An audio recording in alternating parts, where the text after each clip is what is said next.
As the dark side of the Force consumed the Jedi Knight Anakin Skywalker, chaos began to reign over the once peaceful galaxy. Supported by Anakin's conversion into the Emperor's new slave Darth Vader and the execution of Order 66, the Jedi Order began to fall. But the Jedi refused to concede, and the survival of two prominent Jedi Masters in Obi-Wan Kenobi and Yoda gave them hope to save their order.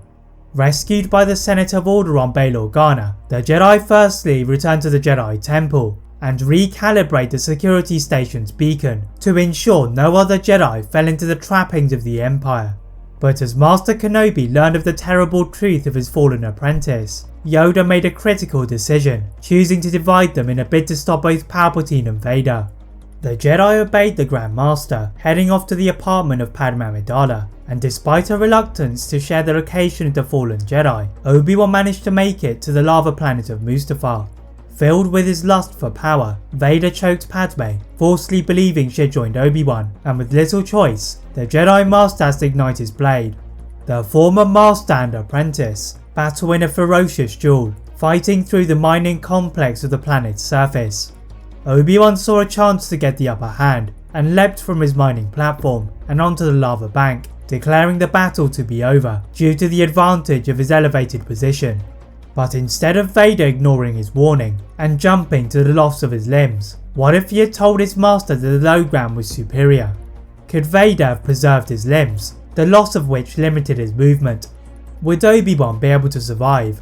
As you'll discover, the low ground could have changed the fate of the Empire and the Rebellion. The two heroes of the Galactic Republic stood on opposing sides of the lava terrain, and General Kenobi believed he had the advantage of the high ground. But this was a hate-fueled Vader, one of the most powerful warriors the universe had witnessed, and he declared that the low ground was actually better. Obi-Wan looked confused when he felt the surface beneath his feet begin to move then collapse. Vader used the Force to lower the ground beneath his former master, and Obi-Wan lost his balance on the loose volcanic sand, giving Vader the chance he needed. The Sith apprentice leapt up and plunged his lightsaber towards Obi-Wan's chest, and even though the Jedi Master deflected some of the strike with his hand, his body slid to the lava river. Vader coldly gazed at his old master for what he hoped to be a final time, but with his last drop of energy and life, Obi-Wan reached out to Padme in the Force and ordered her to leave the planet as quickly as possible. The Senate had been lying still since her attack by Vader, but the invasion of Obi-Wan into her mind had given her the energy to open her eyes.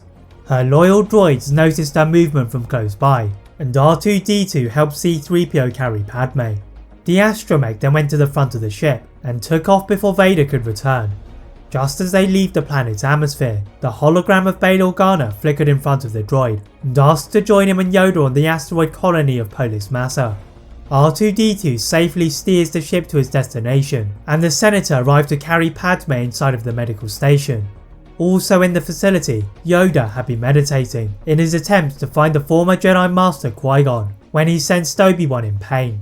The Grandmaster felt an urge to rescue him, but he is stopped by Qui-Gon, who told him that Obi-Wan's fate would be left to the Force, and his path was out of their control. Yoda reluctantly complied, and the Jedi joined Bail Organa and the droids, as they watched Padme give birth to Luke and Leia, then die shortly afterwards. Yoda's initial plan to hide the children from the Empire had been scuppered by the absence of Obi-Wan, so they decide to allow the children to become a part of the new rebellion, hoping the Empire will not notice the Force sensitives in plain sight, as Yoda planned to slowly train them in the ways of the Force. Back on Mustafar, Vader had been ordered by Palpatine to stay by the mining area and wait for further instructions. The Lambda-class shuttle of the Sith Lord landed beside him, and the former Jedi Knight bowed to his master, as Palpatine confirmed that he had fulfilled his mission by stepping on the bodies. Then together, they ventured to oversee the construction of the Death Star, failing to notice something they left behind. The body of Obi-Wan had been taken by the current of the lava, finally arriving to a stop amongst the displaced basalt.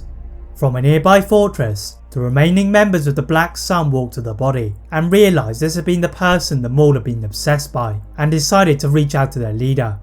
The Zabrak had been occupied with escaping the mayhem of Order 66, and the capture of Obi-Wan's body brought a feral grin across his face. Diverting the ship to Mustafar, he could not arrive on the planet quickly enough when he found the Jedi Master floating in a bacta tank just as he had requested. Obi-Wan's eyes fluttered open and the Jedi found himself staring straight into the eyes of Maul, but he could not move from his stasis. His old foe released him and the Jedi slumped to the floor, unprepared for the punishment that he was about to endure. That is it for part 1 of What If Anakin declared he had the low ground. If you'd like to see a part 2 soon, please like this video, turn on that notification bell, click that subscribe button on this channel, as well as on my other channel What If Films. And as always, leave a comment on what if you'd all like to see next, and how I can improve my videos. Thank you all very much for watching, and see you next time.